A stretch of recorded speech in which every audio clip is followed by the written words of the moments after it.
Hello, everyone. We are going to take a look at two-dimensional media. Two-dimensional media is flat, right? You know what two dimensions are. Anything that exists on a two-dimensional plane. So we're not talking about sculpture. Sometimes things do come off the surface a little bit, but basically anything flat is going to be two-dimensional. So we talked about drawing already. This is one of our prehistoric drawings from uh, thousands and thousands and thousands of years ago in Lascaux in those caves like we saw. Why did people start making drawings? We don't really know, but we do know that people do want to share experiences and information. You can draw in graphite or charcoal. This is just a really quick sketch. Um, we talked about Guernica from Pablo Picasso. And in the last video, we saw his preliminary drawing for this incredibly large painting, but there's some drawing going on within this one too. This is, believe it or not, a pencil drawing. And if you look closely, you can kind of see the fibers of the paper and the marks. This is by an artist named Vija Clemens, and she draws photorealistic water. Incredibly time consuming, but she uses all the different values from a full black to middle grays to really light gray. Really, really impressive. Another example of a still life drawing, so a still life being just looking at objects from observation and drawing them. Fruit is a very common subject, glassware, bottles, that kind of thing we often see in still lives.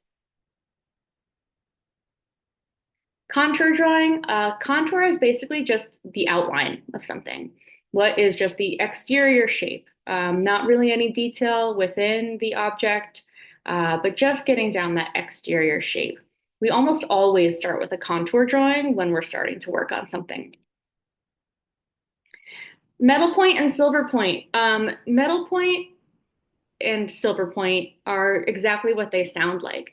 So you can actually take a piece of paper, coat it with a very special gesso, and then you can use a stick of metal, like silver, for example, and draw on that surface. You have to sand down the gesso so it's incredibly smooth. This was a technique that was used a lot in the medieval times and the Renaissance to do preliminary drawings for paintings or to create portraits that would be faster and less expensive than a painting. Um, it's not nearly as common as it used to be. I love drawing with silver point. The image that you see on the right-hand side here is something that I made about a year ago. I love drawing in silver point, but the most challenging thing about it is that you can't erase. You can't erase anything. Charcoal, I love drawing with charcoal.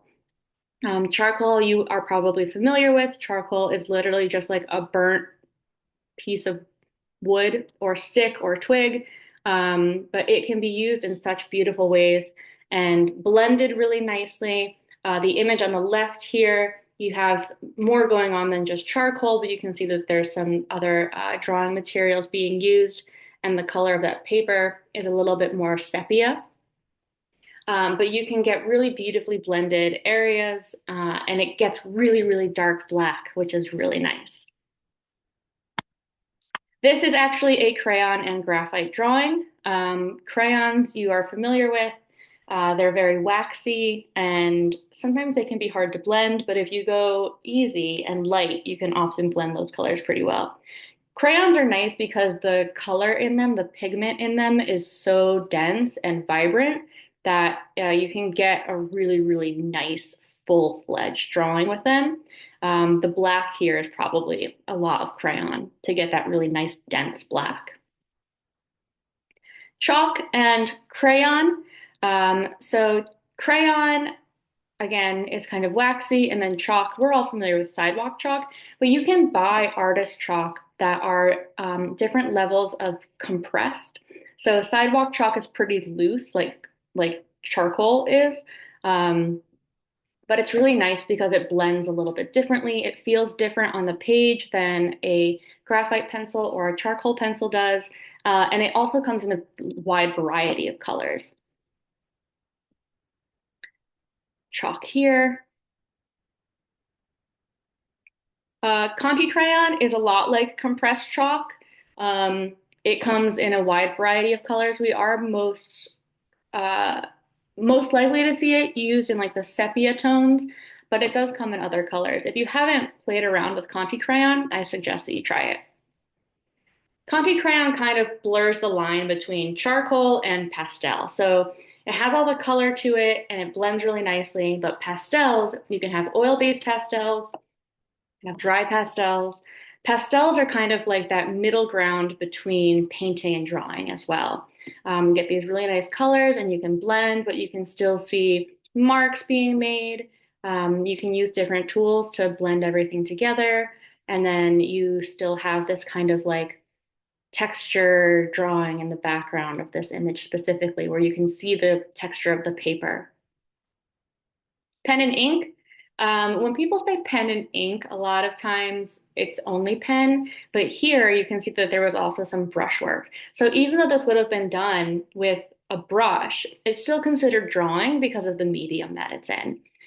So you would have a little ink well full of India ink, and you could use either a pen with the nib on it, like the old school, or with a feather pointer, um, or a brush to fill in darker areas. And you can dilute that ink to make it lighter and lighter so that you don't always have that pure black or super dark gray. Again, here, pen and ink over chalk. This is quite old, so it was probably done with a quill, the feather, or a pen with a nib on it, that little metal point. Today we have nice micron pens, those fiber tipped pens. Um, they didn't have those then. We're pretty lucky. Brush and ink, again, this is very similar.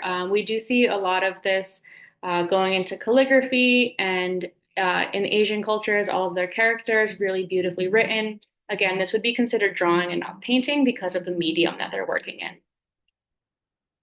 Painting. We're all familiar with painting. So painting comes from pigment, which is usually in a dust form, and then a medium or a binder. And this can be some kind of like plastic, aka acrylic. It could be literally egg yolk for egg tempera, um, or a bunch of different things. It could be wax, basically anything that you can get that pigment to stick into. Paintings are typically done on canvases, paper, or wood panels, or walls. Fresco is a thing as well.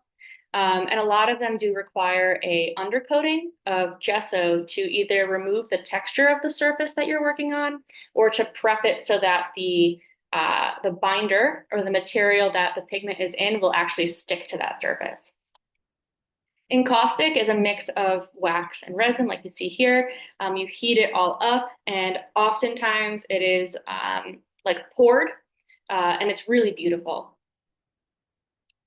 So this is old school encaustic, and so they would have just had a little kind of well that was heated with wax and pigment, and so they would use that as their medium, and then they would brush it onto this wood panel here.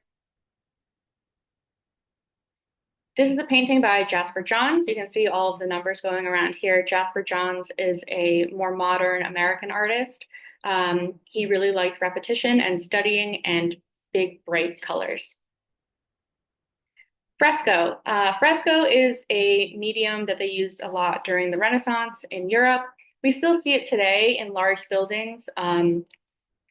The scale is usually much larger because it's on a wall. And fresco is cool because you have wet plaster that you apply to the wall, and then you apply pigment into the wet plaster. And so it dries together and chemically becomes one. And this is why we have so many remaining frescoes that are in such great quality, because they're not just something that can be like chipped off or taken off the wall. It's part of the wall, like literally just part of the wall, which is really cool. This is a painting by Masaccio. This is from the Renaissance period. This painting is significant because of its use of linear perspective, which we will talk about later. More contemporary, Diego Rivera, who was the partner of Frida Kahlo. This is a fresco that was in Detroit. He did a lot of work in Detroit. Very, very large, 17 feet by 45 feet. That's a big painting. Very industrial here. Again, something that we've looked at before, The Creation of Adam by Michelangelo on the ceiling of the Sistine Chapel. This he would have had to look, he would have been on a scaffold and had to paint directly above his head. And so you're working in wet plaster, you can imagine it like falling down on you and it being incredibly challenging. This is a fresco from Egypt, actually, in the year 1400 before current era. And this would have been in the tomb of someone who was very prestigious and had passed. Um, and so what this is showing is all of the activities that they would have enjoyed during their life and that their successors or their family hope that they will continue to enjoy in the afterlife. And so the woman that's standing behind him would have been his wife, and the girl sitting between his legs would be his daughter. This is showing the hierarchy of scale is something that we talk about. So he's quite large, being the most important, and then his wife, and then his daughter, the smallest. Tempera, I mentioned, pigment, and egg yolk. It dries really fast. This is a painting by one of my college professors. His name is Fred Wessel, and he creates these incredible photorealistic tempera paintings. And tempera, to me, feels a lot more like drawing than it does painting, just because of the way that you have to use such small strokes, and the medium is a little bit translucent, so you have to layer and layer and layer and layer. A very different tempera painting. Very interesting subject matter here. Oil paint. Oil paint is the paint that we're most familiar with as far as like when we think about painting. Pigment and oil and linseed oil, it dries very slowly, like days or weeks, depending on the climate. And you can do this either like loosely in glazes or you can do it very thick. Da Vinci, this oil painting became really popular during the Renaissance. Vibrant color, and you have time to work with it too, which is something that the artists really like. Very different style of Van Gogh here. Mark Rothko. This is a like color block painting, obviously very abstract, does not have any representational items in it whatsoever, but really just focusing on color and the interaction of color. Watercolor. We're all familiar with watercolor as well, I think. So gum arabic is like a sap, basically, and that's what would hold the pigment with the water, and it's very transparent. The interesting thing about watercolor is that you don't typically use white at all. And so you need to leave the white on the page the entire time. You can't just like go over it if you want something to remain white. You have to isolate it to make sure that that stays there. It's a painting by Winslow Homer. A very different style here with John Marin. So very different ways of using that same medium. This is not a very good quality image. I apologize. This is a watercolor painting by Jeremiah Patterson, photorealistic watercolor. Very different from this. Just showing that you can use the mediums in any way that you wish and achieve very different things. Here's a gouache painting by Jacob Lawrence. And acrylic, this is what you probably would have used if you had an art class in school. Acrylic, basically plastic and pigment. Acrylic is nice because it dries pretty quickly. It's pretty opaque, meaning that you can't really see through it. And it's relatively inexpensive. Really bright colors here. Collage. You guys know collage. We just did one with our Cubist project, so you're pretty familiar with this. Collage has been in the mix of things for a very long time. Sometimes the artist did adhere something more three-dimensional to the surface, but it would still be considered two-dimensional.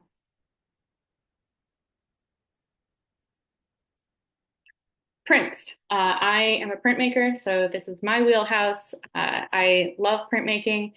Prints are considered the medium of the democratic medium of the people. When printing was invented, it allowed more and more people to have access to art because the artist would be producing multiples, and so it'd be much cheaper than a painting. And you could get 100 of them out. And this also was directly related to letterpress and books, and then the increased literacy rate across the whole world. So here's just a little example of the different types of printmaking that you can do. You might be familiar with screen printing. That's how they make t-shirts and posters typically. You might have done some relief printing in school, maybe some linoleum cutting. I like etching. That's where you have metal and then you put it in some acid and it eats away. And then lithography is what even us printmakers refer to as a black art because it is completely chemical science based and it can get away from you quickly. This is a piece by Hokusai. This is an incredibly famous print. This would have been a woodcut, incredibly beautiful. This would be a relief cut as well by a German artist named Käthe Kollwitz. Intaglio is etching and engraving and all these other things that you see on your screen here. I'm not going to dig too deep into it. If you do want to learn more about printmaking, send me a message and I'll be happy to nerd out with you. Engraving would have been done on a piece of wood. You could get incredibly detailed. It's like a drawing in a lot of ways, but again, you can print multiple of them. Another by Durer, who is basically the great grandfather of printmaking. A more contemporary artist here.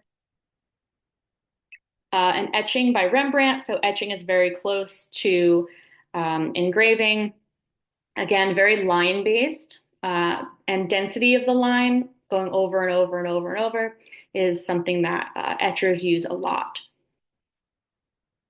You can use a bunch of different techniques with etching, but it is mostly line based. So line, especially here, cross hatching, right? You're probably familiar with that. Cross hatching here to show the shape of this face. So cross hatching is linear, going back and forth over each other, and then stippling is just using teeny tiny little dots over and over again. Lithography uses a hydrophilic and hydrophobic technique, so water loving and water hating. So basically, oil and water is the basis for lithography. But this is how a lot of old posters were made back in the day before screen printing really took hold and became a popular medium. This is a contemporary artist named Catherine Polk. Screen printing, again, you're probably familiar with this. Andy Warhol really brought screen printing to the forefront of the art world with all the portraits that he did. This one here is of Marilyn Monroe. Social commentary, a lot of social commentary with Andy Warhol. This is a contemporary artist as well who works in screen printing, very different content.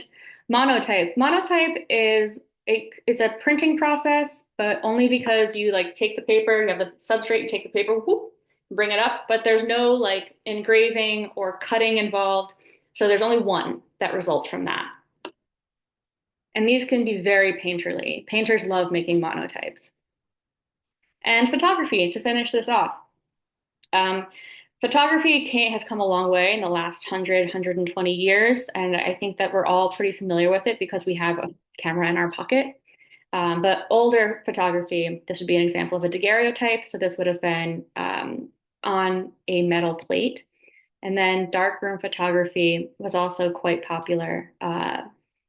And now digital photography is the most popular. We do have a digital photography class here at SMC as well. So maybe you'll be able to take that one day. Alrighty, so there we go. 2D medium. And next time we'll talk about 3D.